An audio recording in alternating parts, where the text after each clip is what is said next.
Bienvenidos a este rincón de historias de medianoche. Si te atreves a seguir escuchando, suscríbete, deja tu like y cuéntanos en los comentarios desde dónde nos escuchas. Aquí las historias no se olvidan fácilmente, así que comencemos. Antes de contarles esta historia, debo decir que lo que van a escuchar realmente me pasó hace 3 años. Sé que suena increíble, pero cada palabra que voy a decir es verdad. Todavía no puedo conducir por esa carretera sin sentir un nudo en el estómago. Mi nombre completo es Alejandro Ruiz Santamaría y soy de Córdoba, Andalucía. Tengo 26 años y trabajo como encargado nocturno de una gasolinera en la carretera A4, entre Córdoba y Sevilla. Nunca había creído en apariciones ni en almas en pena, hasta que me pasó lo que les voy a contar. Siempre fui de esas personas que buscan explicaciones lógicas para todo, que piensan que las historias de fantasmas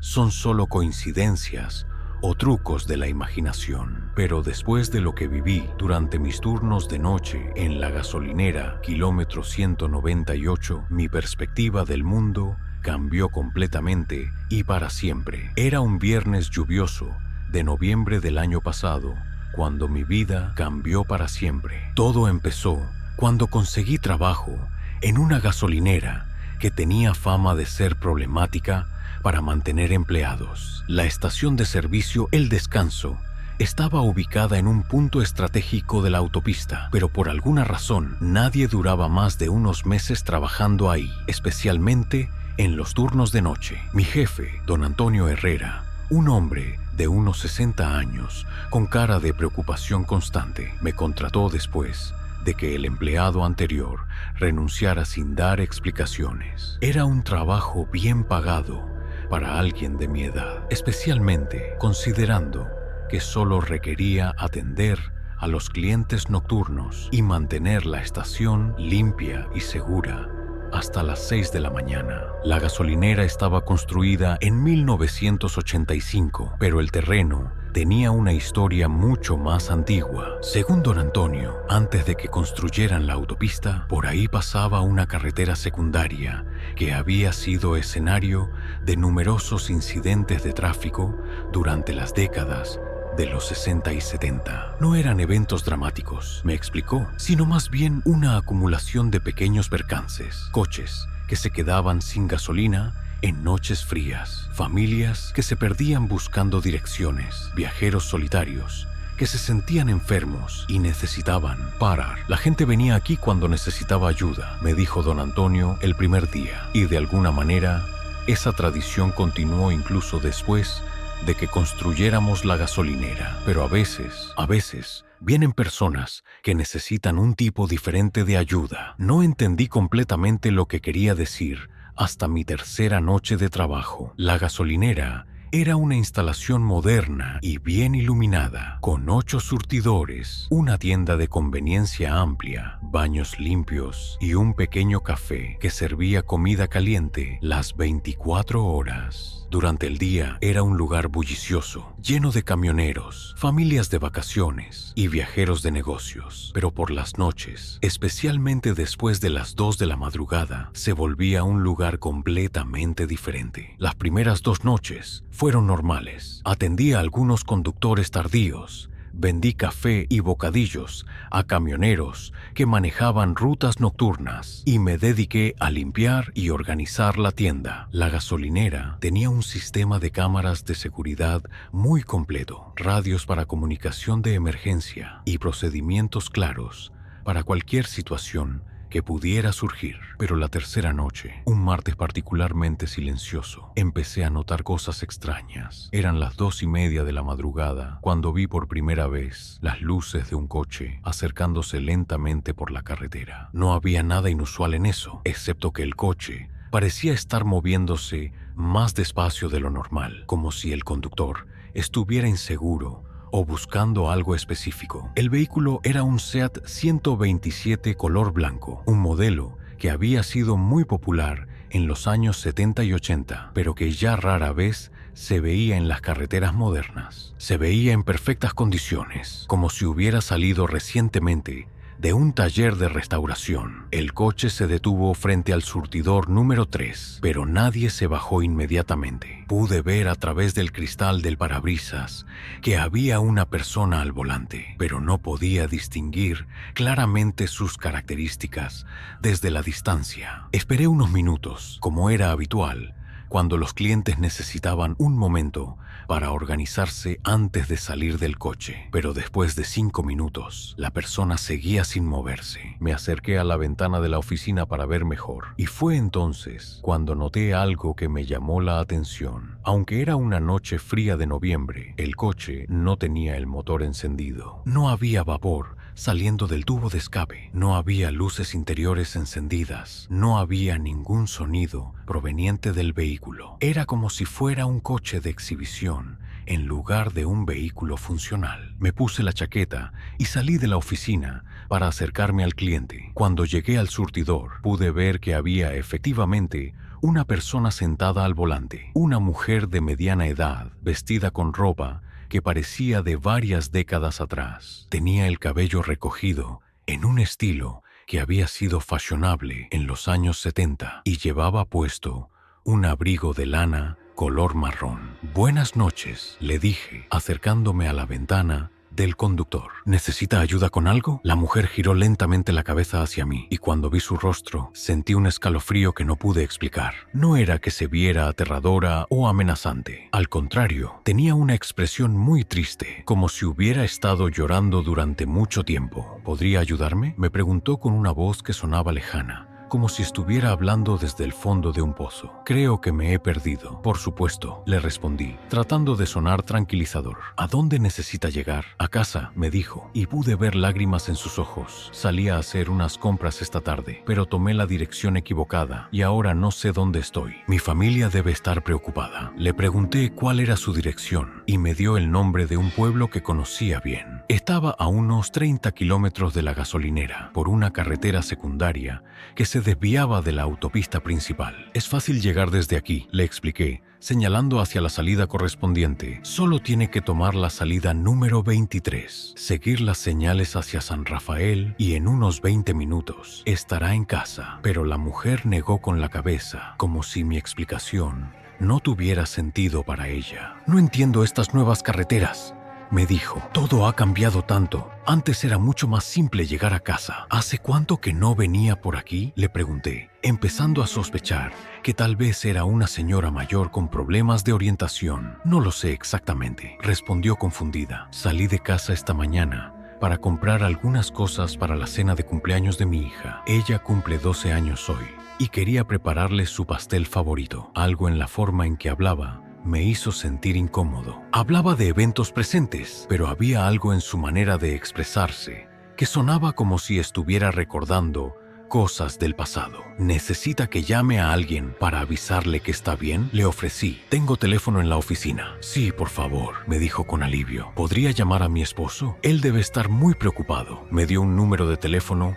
con un formato que no había visto en años. Solo 5 dígitos, sin código de área. Era el tipo de numeración telefónica que se había usado en pueblos pequeños décadas atrás, antes de que se modernizaran los sistemas de comunicación. «Señora», le dije gentilmente, «este número que me ha dado, ¿está segura de que es correcto? Los números de teléfono ahora tienen 9 dígitos». La mujer me miró con confusión genuina. «No entiendo. Ese es el número de mi casa. Siempre ha sido ese número». Decidí intentar ayudarla de otra manera. Le pedí que me esperara un momento y volví a la oficina para buscar una guía telefónica actualizada del área. Quería encontrar su número correcto para poder llamar a su familia y asegurarme de que llegara a casa sana y salva. Pero cuando regresé al surtidor, el coche había desaparecido. Me quedé parado ahí, mirando el espacio vacío donde había estado el SEAT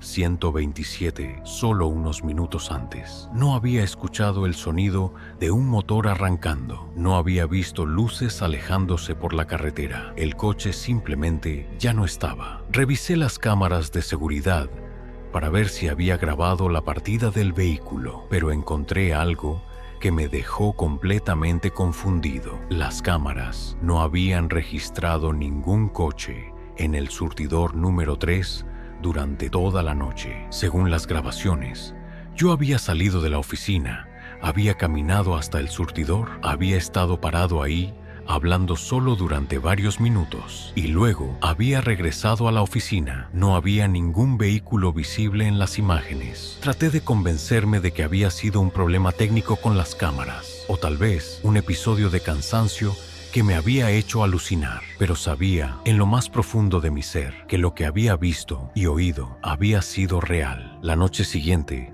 decidí estar más atento a cualquier cosa inusual. Revisé todas las cámaras antes de empezar mi turno. Me aseguré de que todos los sistemas estuvieran funcionando correctamente y mantuve un registro detallado de cada cliente que llegara. A las 3:15 de la madrugada llegó otro cliente inusual. Esta vez era un hombre joven de unos 25 años conduciendo una moto Vespa azul que parecía de los años 60. Llevaba puesto un casco integral y una chaqueta de cuero que había conocido mejores días. Se detuvo frente a los surtidores, pero en lugar de apagar la moto y quitarse el casco, se quedó sentado ahí durante varios minutos. Pude escuchar el motor de la Vespa funcionando, un sonido característico muy diferente al de las motocicletas modernas. Finalmente se quitó el casco y pude ver que tenía una expresión de confusión y preocupación similar a la de la mujer de la noche anterior.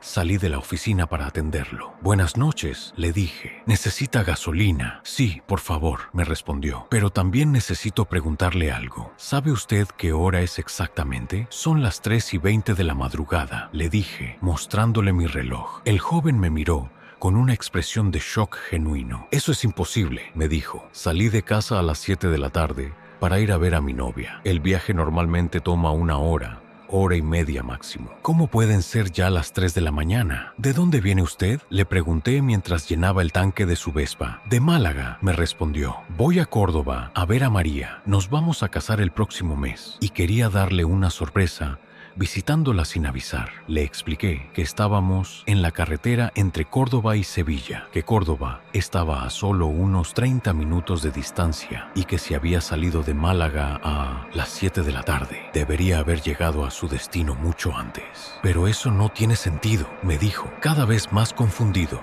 «Yo conozco esta carretera perfectamente. La he tomado docenas de veces. Pero esta noche todo se veía diferente. Los pueblos por los que pasé no los reconocía. Las señales de tráfico eran confusas. Y ahora me dice que han pasado 8 horas, cuando para mí solo han pasado 2. «¿Qué es lo último que recuerda claramente?», le pregunté, empezando a sospechar que algo similar a lo de la noche anterior estaba pasando. El joven pensó un momento antes de responder. «Recuerdo que estaba lloviendo mucho cuando salí de Málaga. La visibilidad era muy mala y había mucho tráfico en la carretera. En un momento dado, había un camión muy lento delante de mí y traté de adelantarlo en una curva cerrada. Se detuvo abruptamente, como si acabara de recordar algo muy importante. Había luces viniendo en dirección contraria», continuó, pero su voz sonaba ahora distante y preocupada. «Luces muy brillantes. Traté de regresar a mi carril,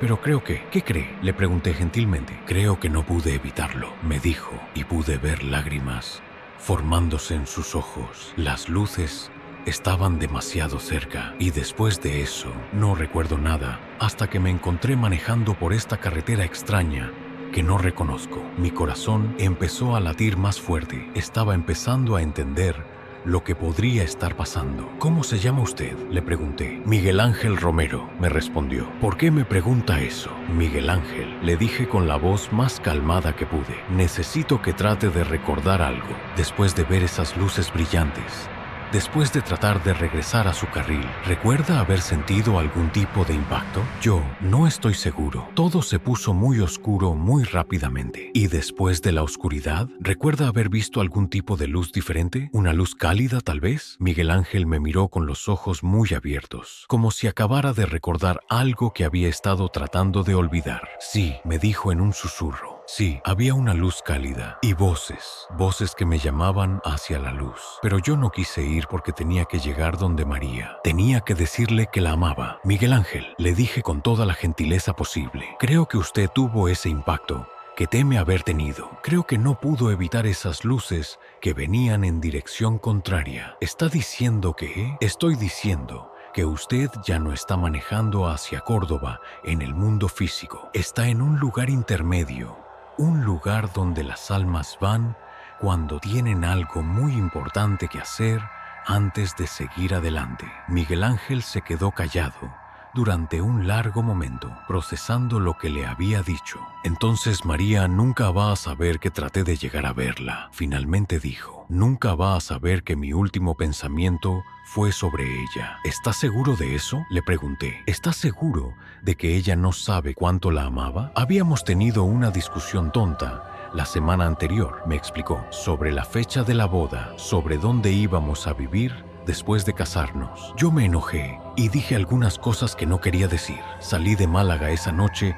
específicamente para disculparme con ella, para decirle que nada de eso importaba si no estábamos juntos. Miguel Ángel, el amor genuino no desaparece por una discusión. Las personas que realmente nos aman entienden que a veces decimos cosas que no queremos decir cuando estamos frustrados. Pero ¿cómo puedo estar seguro? ¿Cómo puedo saber si ella entendió que yo la amaba por encima de todo lo demás? Porque usted arriesgó su vida en una noche de lluvia y tráfico peligroso solo para llegar a ella, porque su último pensamiento consciente fue sobre ella. Ese tipo de amor no pasa desapercibido. ¿Y qué se supone que debo hacer ahora?, me preguntó. Ahora puede descansar, le dije. Puede dejar de tratar de completar ese viaje. María va a estar bien y ella va a entender que usted la amó hasta el último momento. Tengo miedo, me admitió. He estado tratando de llegar donde ella durante tanto tiempo que no sé qué más hacer. No tiene que tener miedo, le aseguré. ¿Recuerda esa luz cálida que vio después de la oscuridad? ¿Las voces que lo llamaban? Sí, esas voces siguen ahí, esperándolo. Y esa luz sigue brillando para usted. Solo tiene que dejar de resistirse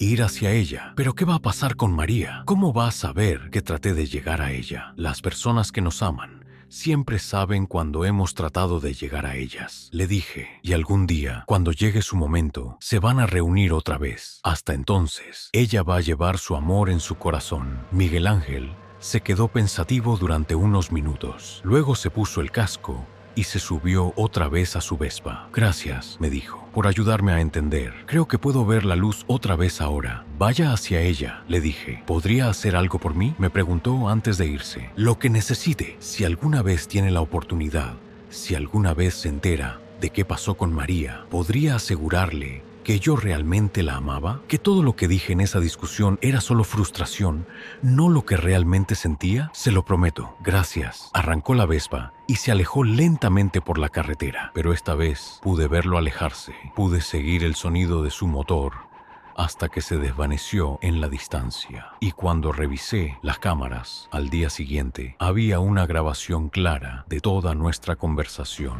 Durante las semanas siguientes, empecé a entender que la gasolinera donde trabajaba era algún tipo de punto de paso para almas que habían quedado atrapadas entre mundos. No eran espíritus malevolentes o amenazantes, eran simplemente personas que habían partido del mundo físico con asuntos emocionales sin resolver y que necesitaban ayuda para encontrar la paz. La tercera visita fue de una familia completa, padres con 2 niños pequeños, viajando en un Renault 4L amarillo de los años 80. Habían salido de vacaciones hacia la costa, pero se habían perdido en una noche de niebla muy densa. Los niños tenían hambre y sueño, y los padres estaban preocupados por encontrar un lugar seguro donde pasar la noche. Les expliqué gentilmente que su viaje de vacaciones había terminado de una manera diferente a como habían planeado, pero que ahora podían descansar todos juntos en un lugar donde nunca más tendrían que preocuparse por estar perdidos o tener hambre o frío. Cada visita me enseñaba algo nuevo sobre la naturaleza del amor humano y sobre la importancia de las conexiones emocionales. Todas las almas que se detenían en mi gasolinera habían quedado atrapadas porque amaban a alguien lo suficiente como para no poder irse del mundo sin asegurar que esa persona estuviera bien. Después de 2 meses trabajando ahí, decidí investigar la historia de la carretera para entender mejor por qué mi gasolinera se había convertido en este punto de encuentro especial. Descubrí que la carretera original que había pasado por ese lugar había sido conocida como la Ruta de los Cuidados durante los años 60 y 70. No era un nombre oficial, sino algo que había surgido de la gente local, porque era una carretera donde siempre había alguien dispuesto a ayudar a los viajeros que tenían problemas. Había sido una tradición en la zona que las familias que vivían cerca de la carretera mantuvieran lámparas encendidas en sus ventanas durante las noches de mal tiempo, como señal de que los viajeros perdidos o con problemas mecánicos podían tocar a sus puertas pidiendo ayuda. Cuando construyeron la autopista moderna y la gasolinera, esa tradición de hospitalidad se había transferido naturalmente al nuevo lugar. Pero aparentemente, la memoria emocional del lugar había creado algo más profundo, un punto donde las almas que necesitaban ayuda para seguir su camino podían encontrar a alguien dispuesto a escucharlas y guiarlas. Durante los meses siguientes, perfeccioné mis habilidades para ayudar a estas almas visitantes. Aprendí a reconocer las señales de que alguien no era un cliente normal, la ropa de épocas pasadas, vehículos que parecían demasiado bien conservados para su edad, números de teléfono con formatos obsoletos, referencias a personas o lugares como si el tiempo no hubiera pasado. Pero lo más importante que aprendí fue a escuchar con empatía y paciencia. Cada alma necesitaba contar su historia, necesitaba que alguien entendiera por qué había quedado atrapada y necesitaba ayuda para encontrar la paz emocional que le permitiera seguir adelante. No todos los casos fueron fáciles. Hubo una mujer que había estado esperando durante décadas a que su hijo regresara de una guerra que había terminado hacía mucho tiempo. Hubo un hombre que no podía aceptar que su esposa había muerto antes que él y que había seguido adelante sin él. Hubo niños que no entendían por qué sus padres no venían a buscarlos. Cada caso requería una aproximación diferente, pero todos necesitaban la misma cosa fundamental: comprensión, compasión y la seguridad de que sus seres queridos iban a estar bien sin ellos. Uno de los casos más emotivos fue el de una maestra de escuela llamada Carmen, que había quedado atrapada porque se preocupaba por un estudiante que había estado siendo maltratado en casa. Había muerto de causas naturales durante las vacaciones de verano, pero no podía descansar porque no sabía si alguien más se había dado cuenta de la situación del niño. Le explicó que los maestros como ella, que se preocupan genuinamente por el bienestar de sus estudiantes, siempre dejan un legado de cuidado que se extiende más allá de su propia vida. Que otros maestros, trabajadores sociales y adultos responsables habrían continuado vigilando y protegiendo a los niños que necesitaban ayuda. Usted plantó semillas de bondad y protección durante toda su carrera como maestra. Le dije, esas semillas crecieron en otras personas que continuaron su trabajo de cuidar a los niños vulnerables. Carmen finalmente pudo encontrar paz, sabiendo que su legado de protección y cuidado había continuado a través de otras personas que habían aprendido de su ejemplo. Después de un año trabajando en la gasolinera, don Antonio me llamó a su oficina para una conversación seria. Alejandro, me dijo, he estado revisando las grabaciones de seguridad de tu turno nocturno y he notado algunas irregularidades. Mi corazón se aceleró. Pensé que me iba a despedir por las conversaciones extrañas que había estado teniendo con visitantes que aparecían y desaparecían. ¿Qué tipo de irregularidades?, le pregunté. Bueno, hay muchas grabaciones de ti saliendo de la oficina y hablando con personas junto a los surtidores, pero las cámaras no siempre registran a las personas con las que estás hablando. ¿Está preocupado por mi salud mental?, le pregunté directamente. Don Antonio se rió, pero no era una risa de burla, sino de alivio. No, hijo, estoy agradecido. ¿Ves? Esta gasolinera Ha tenido esos visitantes especiales durante años. Todos los empleados nocturnos anteriores los han visto, pero la mayoría se asustaba y renunciaba. Tú eres el primero que aparentemente ha encontrado una forma de ayudarlos. ¿Usted sabía lo que estaba pasando aquí? Por supuesto, mi familia ha sido propietaria de negocios en esta área durante 3 generaciones. Hemos sabido siempre que este lugar atrae a personas que necesitan ayuda especial. La diferencia es que tú has encontrado una manera de darles esa ayuda. Me explicó que él y su familia habían estado buscando durante años a alguien que tuviera la sensibilidad y la paciencia necesarias para manejar estas situaciones. Habían visto pasar docenas de empleados que simplemente no podían lidiar con lo sobrenatural, pero que tampoco podían ignorar completamente lo que estaba pasando. ¿Estarías interesado en convertir esto en algo más oficial?, me preguntó. He estado pensando en crear un servicio especializado para este tipo de situaciones. Y así fue como me convertí oficialmente en consejero nocturno de almas perdidas. Don Antonio modificó mi contrato para incluir responsabilidades especiales para ayudar a clientes con necesidades emocionales complejas y me dio recursos adicionales para investigar casos y hacer seguimiento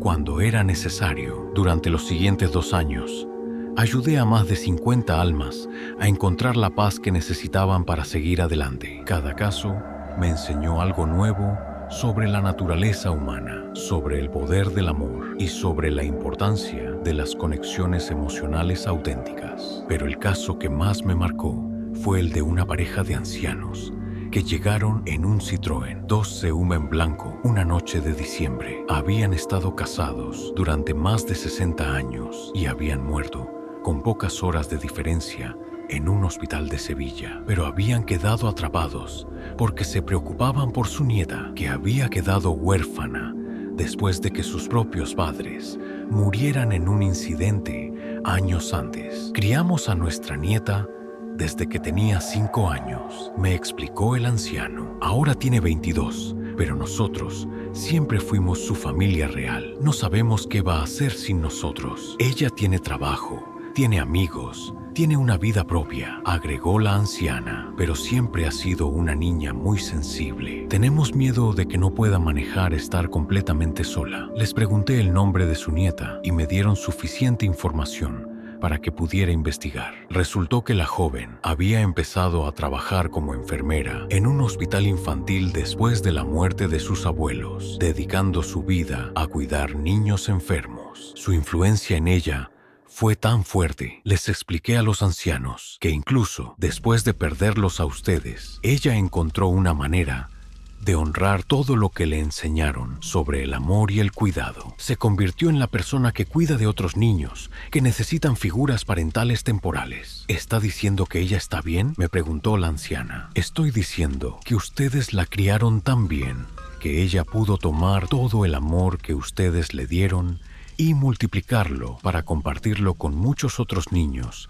que lo necesitan. Pero ella sigue estando sola, insistió el anciano. No está sola, les aseguré. Lleva a ustedes en su corazón cada día y está rodeada de niños y familias que la ven como una figura de esperanza y cuidado. Ustedes la prepararon perfectamente para una vida de propósito y significado. La pareja se tomó de las manos y se quedaron callados durante varios minutos. Creo que podemos descansar ahora, finalmente dijo la anciana. Si ella está ayudando a otros niños, entonces estamos orgullosos de la mujer en que se convirtió. Gracias por ayudarnos a entender, me dijo el anciano. Hemos estado preocupados por tanto tiempo que habíamos olvidado que la criamos para ser fuerte e independiente. Se despidieron de mí y se alejaron en su pequeño Citroën, tomados de la mano como habían estado durante más de 60 años de matrimonio. Esa fue la última visita nocturna que recibí en la gasolinera. Después de ayudar a esa pareja de ancianos,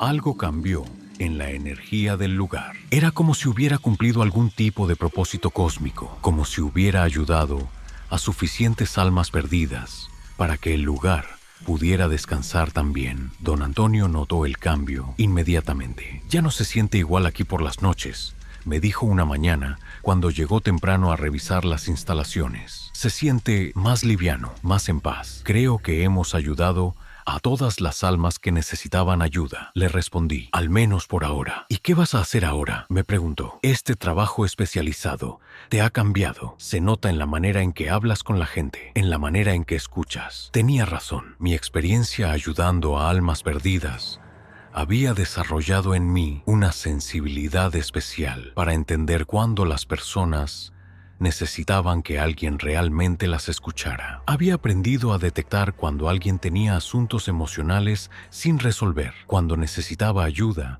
para procesar una pérdida, cuando buscaba comprensión más que soluciones. Creo que me gustaría seguir ayudando a personas, le dije, pero tal vez personas que todavía están vivas y que necesitan ayuda para procesar sus propias pérdidas y despedidas. Y así fue como empecé a estudiar psicología de duelo mientras seguía trabajando en la gasolinera durante mis turnos nocturnos. Don Antonio me apoyó completamente, incluso ajustando mis horarios para que pudiera asistir a clases durante el día. Durante mis años de estudio, seguí trabajando en la gasolinera, pero ahora los visitantes nocturnos eran exclusivamente personas vivas que necesitaban a alguien con quien hablar. Viajeros que habían perdido recientemente a seres queridos, personas que manejaban de noche porque no podían dormir después de una pérdida, familias que viajaban a o desde funerales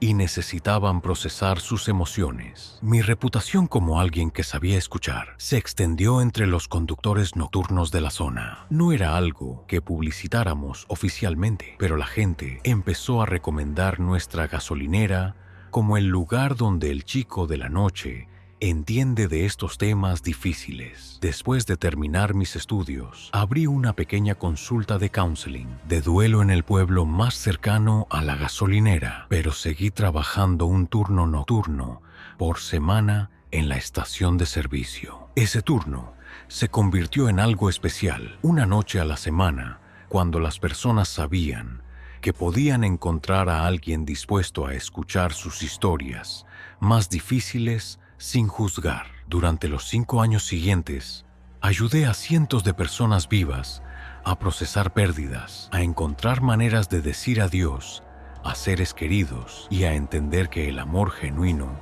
no termina con la muerte física. Cada caso me recordaba las lecciones que había aprendido de las almas visitantes, que el amor es la fuerza más poderosa del universo, que las conexiones emocionales auténticas trascienden incluso la muerte y que a veces las personas necesitan ayuda para entender que está bien dejar ir a quienes amamos. Pero el caso que más me marcó durante esos años fue el de una joven llamada María, que llegó a la gasolinera una noche de lluvia, conduciendo un coche que había pertenecido a su novio fallecido. Me dijeron que usted entiende sobre personas que han perdido a alguien importante, me dijo cuando entró a la oficina, empapada por la lluvia. Así es, le respondí. ¿En qué puedo ayudarla? Mi novio murió hace 6 meses en un accidente de moto, me explicó. Venía a verme una noche de lluvia y perdió el control en una curva. Desde entonces, siento como si él estuviera tratando de comunicarse conmigo, como si no hubiera podido decirme algo importante antes de morir. Mi corazón se aceleró. La descripción que me hacía sonaba exactamente como la historia de Miguel Ángel, uno de los primeros visitantes espirituales que había ayudado en la gasolinera. ¿Cómo se llamaba su novio?, le pregunté. Miguel Ángel Romero, me respondió, y se me pusieron los pelos de punta. María, le dije gentilmente, creo que él sí logró comunicarse contigo, pero de una manera indirecta. ¿Puedo contarle una historia? Le relaté mi encuentro con Miguel Ángel, sin mencionar los aspectos sobrenaturales que podrían asustarla, pero enfocándome en el mensaje que él había querido transmitir, que su último pensamiento había sido sobre ella, que había muerto tratando de llegar a disculparse por una discusión y que la había amado por encima de todo lo demás. Mientras hablaba, pude ver cómo las lágrimas corrían por sus mejillas, pero no eran lágrimas de tristeza solamente, eran lágrimas de alivio. Esa discusión nos había distanciado durante la última semana, me dijo. Yo había estado preguntándome durante meses si él realmente me amaba, si había muerto, sintiéndose enojado conmigo. No, le aseguré, murió amándote, pensando en ti, tratando de llegar a ti para arreglar las cosas. Pero ¿cómo puede estar tan seguro de eso? Porque el amor verdadero no se apaga por una discusión, y porque las personas que realmente nos aman siempre tratan de arreglar las cosas cuando saben que han herido nuestros sentimientos. María se quedó conmigo durante 2 horas esa noche, hablando sobre Miguel Ángel, sobre su relación, sobre la culpa que había estado cargando desde su muerte. Le ayudé a entender que el grief es un proceso natural, que es normal sentir una mezcla de amor, tristeza, culpa e incluso enojo después de perder a alguien importante. Miguel Ángel no querría que pasaras el resto de tu vida sintiendo culpa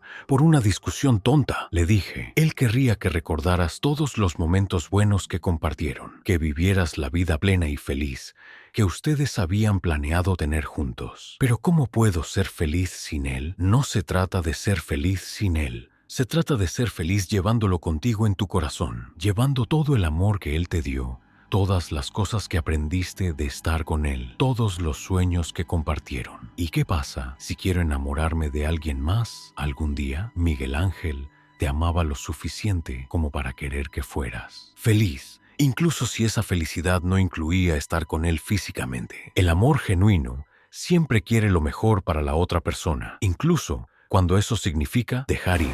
María siguió visitándome durante varios meses, primero en la gasolinera y luego en mi consulta, mientras procesaba su duelo y aprendía a honrar la memoria de Miguel Ángel sin quedar atrapada en el pasado. 2 años después, me invitó a su boda con un hombre que había conocido en un grupo de apoyo para personas en duelo. En su discurso, durante la recepción, mencionó que había aprendido a amar de nuevo, precisamente porque Miguel Ángel le había enseñado lo que era el amor verdadero. El amor no se termina con la muerte, dijo, se transforma, se convierte en sabiduría, en capacidad de amar mejor, en gratitud por haber tenido la suerte de experimentar algo tan hermoso. Ese día entendí completamente la lección más importante que había aprendido durante todos mis años, ayudando tanto a almas perdidas como a personas vivas en duelo. El amor es eterno, pero debe fluir. No puede quedarse estancado en el pasado, porque entonces